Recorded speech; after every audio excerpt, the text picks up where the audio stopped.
네, 박 전 대통령도 등판하는 건가? 뭐 이런 제목을 일단 붙여봤습니다만 이번에 다룰 키워드는 전직 대통령 중에서 아주 이례적으로 총선 전면에 등장한 문재인 전 대통령에 관한 소식입니다. 저는 대통령이 끝나면 잊혀진 사람으로 돌아가고 싶습니다. 라는 말을 문 전 대통령이 퇴임 직전에 한 바가 있습니다. 그때도 많이 회자가 됐었죠. 그런데 지난 2년을 돌아보면 이제 문 전 대통령의 행보는 정반대로 흘러오고 있다고 알 수 있습니다. 심지어 이번 총선에서도 정면에 등장을 해서 거친 말을 쏟아내고 있는데 한 번도 보지 못한 전직 대통령이라는 여당 측의 비판도 있었습니다. 보시겠습니다. 저는 이렇게 대통령 이후는 생각하지 않습니다. 그냥 대통령으로 끝나고 싶습니다. 대통령 끝나고 나면 그냥 잊혀진 사람으로 그렇게 돌아가고 싶고요. 대통령 끝나고 난 이후에 좋지 않은 모습 이런 것은 아마 없을 것입니다. 이제 시간이 거의 다 됐습니다. 사실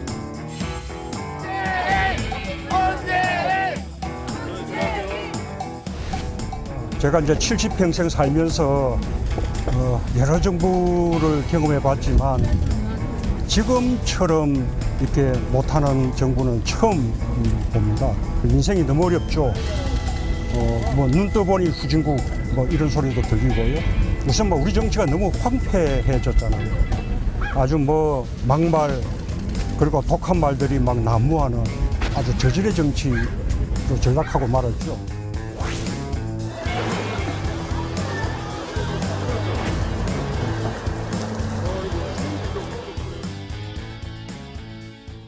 자, 최 기자, 이제 문재인 전 대통령 지금까지는 양산 사저에 있으면서 찾아오는 사람을 만나는 방식으로 이제 정치를 했다면 이제 드디어 사저를 나온 거예요. 네, 맞습니다. 처음에 22일, 24일 양산 후보 유세 지원을 할 때만 하더라도 이제 사택 앞에 있는 지역, 인접해 있는 지역구만 이제 들으면서 후보들과 인사하는 자리를 자연스럽게 언론에도 공개되도록 두는 이런 방식이구나라고 생각이 들었는데 네. 그 27일과 1일 그리고 2일 어제까지 경남 거제와 부산 또 경남 양산, 울산 동구, 중구, 남구, 갑까지 점점 지역을 확장하고 있습니다. 그럼 직접 그 지역구를 찾아가서 후보들을 만나고 시민들을 같이 만나는 일정을 직접적으로 소화를 하고 있는데요. 어제 한 지역구 후보랑 통화를 해보니까 문 전 대통령 측에 직접 요청을 했다고 해요. 뭐 네. 우리 지역에 와서서 좀 유세 지원을 같이 좀 해달라. 직접 트럭을 타거나 이런 건 아니지만 시민들을 만나는 자리에 조금 동행해달라 이런 취지로 요청을 했다고 합니다. 그 요청이 있은 지 며칠 만에 문 전 대통령이 직접 방문을 한 거라고 하고요.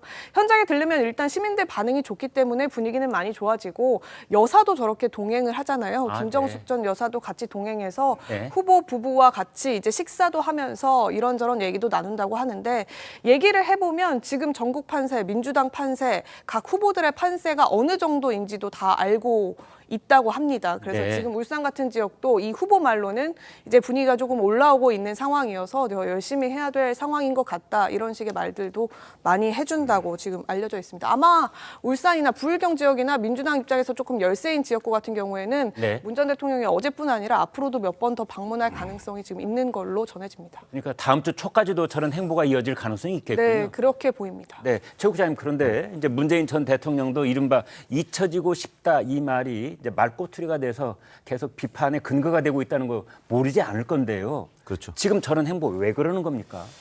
그러니까 이번에 이제 윤석열 정부를 심판하자. 뭐 지금 그 민주당이 그런 캐치프레이즈로 선거 운동을 하고 있는데 네. 본인은 이제 초반에는 그 사실은 잠잠하니 그 정치 활동을 하지 않았어요. 네. 근데 이제 막판에 되니까 여러 낙동강벨트 뭐 이런 곳에서 이제 그 접전이 일고 있잖아요. 그래서 아마 본인도 뭔가 민주당의 승리에 기여하고 싶은 생각. 네.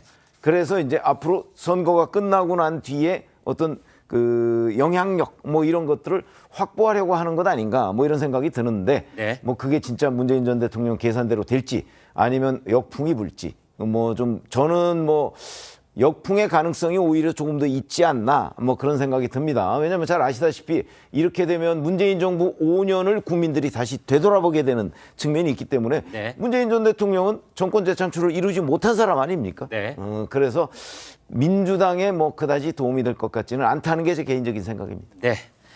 정말 도움이 되는지 아닌지 오히려 거꾸로 마이너스 효과를 불러올 것인지의 여부는 이제 4월 11일 날이면 다 드러날 것이라고 볼 수 있겠습니다. 문재인 전 대통령 등판이 과연 민주당이 득이 될 수 있을까? 이 문제인데요. 한동훈 위원장 문 전 대통령의 등판에 오히려 고맙게 생각한다 이런 말을 했답니다. 잊고 있었던 지난 정부의 실정을 일깨워 줄 것이기 때문이라는 말을 했는데 들어보시겠습니다. 문재인 전 대통령이 70년간 이런 정보 보지 못했다고 했습니다. 제가 그 말 정말 돌려드리고 싶습니다. 그분은 우리의 기억력을 우습게 보는 것 같습니다. 문재인 정부 당시에 나라가 망해갔던 거 기억 안 나십니까? 인상이 폭등하고 정말 살기 힘들었던 거 기억하지 않습니까? 그런 사람이 지금 나서서 저는 정말 개탄하지 않을 수 없습니다. 국민들께서 그분이 이 나라를 이끌었던 시기의 어려움과 문제점들을 다시 한번 생각해 보시리라 생각합니다. 자, 그런가 하면은 이제 박근혜 전 대통령은 선거의 여왕으로 불린 만큼 여러 선거를 승리로 이끈 경험을 갖고 있는데요. 실제 유세 지원전에 등판한다면 총선은 어떤 영향을 미칠까요? 12년 전에 유세차에 오른 박 전 대통령은 이런 말을 한 적이 있습니다. 정치권에서 민생이 사라지고 온통 이념 논쟁만 계속하면 소는 누가 키웁니까? 라는 말을 했다는데 들어보시겠습니다. 이들이 국회에서 다수당이 되면 우리 국회 어떻게 되겠습니까? 안 됩니다. 민생은 온통 사라지고 정치권에서 투쟁, 이념 논쟁 이것만 계속을 하게 되면 여러분 소는 누가 키웁니까? 네, 소는 누가 키웁니까? 그때 당시에 저게 아주 유행하던 말이었습니다. 여러분 다 기억나실 겁니다. 최 기자, 이제 박근혜 전 대통령이 아마 유영하 변호사 유세에 이제 처음으로 나올 가능성이 있다 이런 얘기인데 구체적으로 어떤 내용들입니까? 예, 이게 12년 만에 등판을 검토하고 있다 이런 취지로 알려지고 있는데요. 네. 대구 지역 여당 후보들, 유영하 후보를 비롯해서 다른 후보들과 함께 대구 지역의 시장을 도는 방안이 현재로서는 가장 유력하다고 합니다. 네. 이 유세 현장에 등장을 하게 된다면 선거의 여왕이라고 불렸던 박 전 대통령 12년 만에 선거 유세에 직접 나서게 되는 상황이고요. 보수 결집, 문 전 대통령도 저렇게 나섰는데 보수도 좀 결집해야 된다. 한동훈 위원장 등을 도와야 한다. 이런 취지의 그 마음이 깔려 있다. 이렇게 전해지고 있습니다. 네. 그래서 어떤 시청자들께서는 이런 말씀도 주셨습니다. 문재인 대통령이 나왔으니 박근혜 대통령, 이명박 대통령도 좀 적극적으로 움직여야 되는 것 아니냐 이런 의견도 있었다는 말씀 드리겠습니다.